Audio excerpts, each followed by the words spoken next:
Hello, we're Sorted Food and this is Fridge Time. Today, this happens. I really hurt myself last time I did this, just so you know. It's all about the preparation. Go on, mate. As always, if you're enjoying the battle, then give it a like. And don't forget, you guys get a vote in the poll at the end. Right, let's go head to head over Bao Buns. It's 2018 and these guys are still normal. Today, they're battling for King of the Bao Bun by coming up with their own recipe each. They're all starting with a kneaded and proven dough, and I'll judge them at the end. Let's do this. For me, a Bao Bun has to have certain things. Texture. It has to have a creaminess. It's got to be delicious. And also, it's got to make you go, And therefore, I'm making a sweet Bao Bun.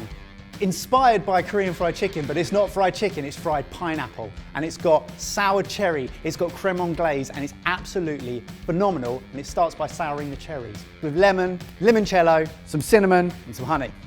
For me, bao buns are all about balance. You need something a little bit sweet, candied pork.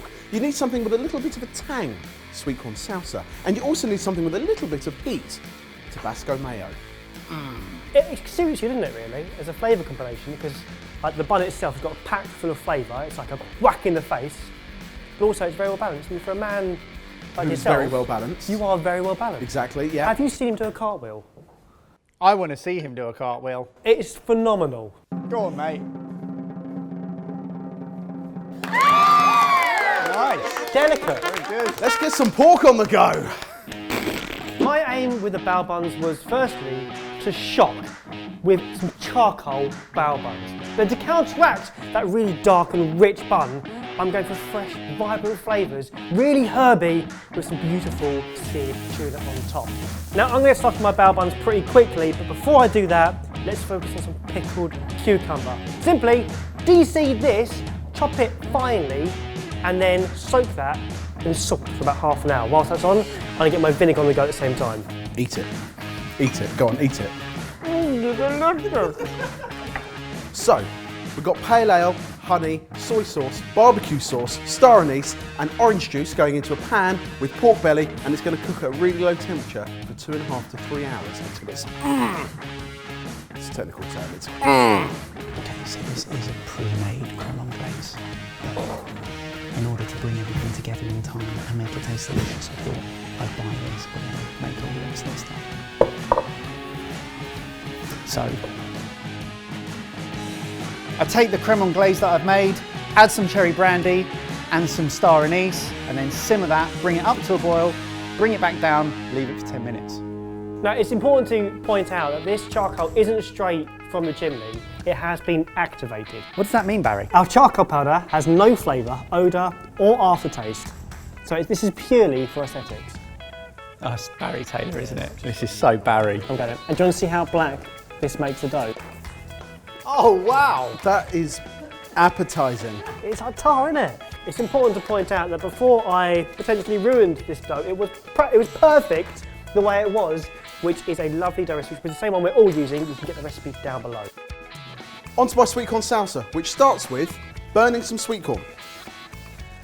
Have you come up with a recipe name for this? How about irritable bowel syndrome? Go on, any more? No, that's it. That's good enough. Okay, cool. This sweet corn is taking so long to char, I am going to dice up some chilli and make some radish batons. My corn on the cob is blackened and charred, but it's not cooked all the way through. It's going to give us a nice crunch. Now I just need to cut it off the cob, put it into the mixing bowl, a little bit of olive oil.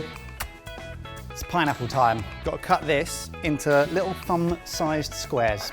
I've got some coconut because those types of things also, you know, go together well, and I'm going to toast it now and then dip it in pandan to make it go green. Right, time to pane. Pineapple chunks, flour, eggs, panko breadcrumbs. Do you get points for imagination? You get points for concept, execution in the kitchen, and then overall satisfaction, I guess. Let's talk bao buns. I've got the same bao dough as Barry, except I've not ruined it by adding charcoal. I'm going to split it down into 75-gram portions, roll it out so it's nice and flat into an oval, add a little bit of groundnut oil, fold it in half, and then let it prove for a little while, second prove, and then we're going to steam it for about 20 minutes, put it in your mouth. eat it, win a battle, go home, sleep. For my filling, it's a delicate balance of some coriander, some mint, some diced daikon, and an avocado paste. All combined with a little bit of seasoning and some lime juice and lime zest. Hopefully, this is as well balanced, if not better balanced, than Jamie Romano Spafford's. How can you be better balanced than this? What happened? Nothing. Absolutely nothing happened. Wow! Yeah. You definitely said diced daikon. That's definitely not diced. That is exactly what I wanted. Just making observations.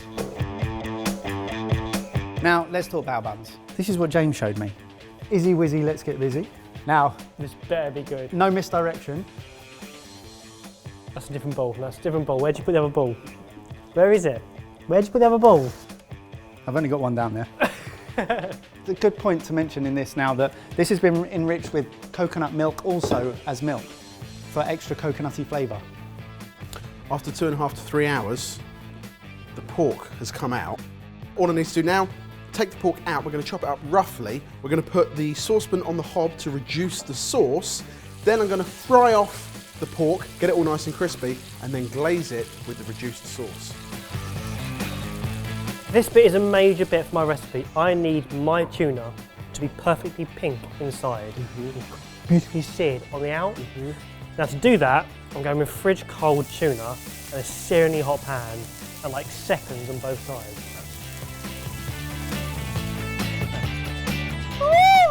You got black crabs. They look ridiculous. They look like stones. Do they look any more appetising? They look like those hot stones that you cook steak on. Wow, they are not proved. Never mind.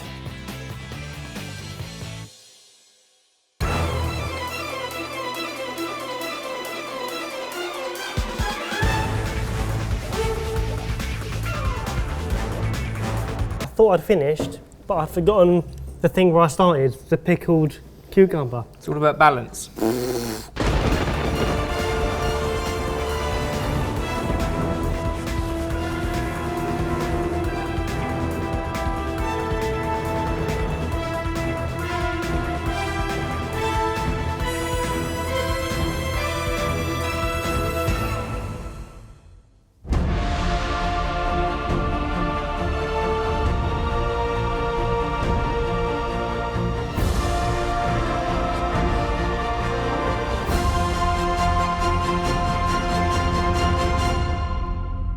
As ever with these battles, 3 phenomenal efforts. I think you should all take a bow.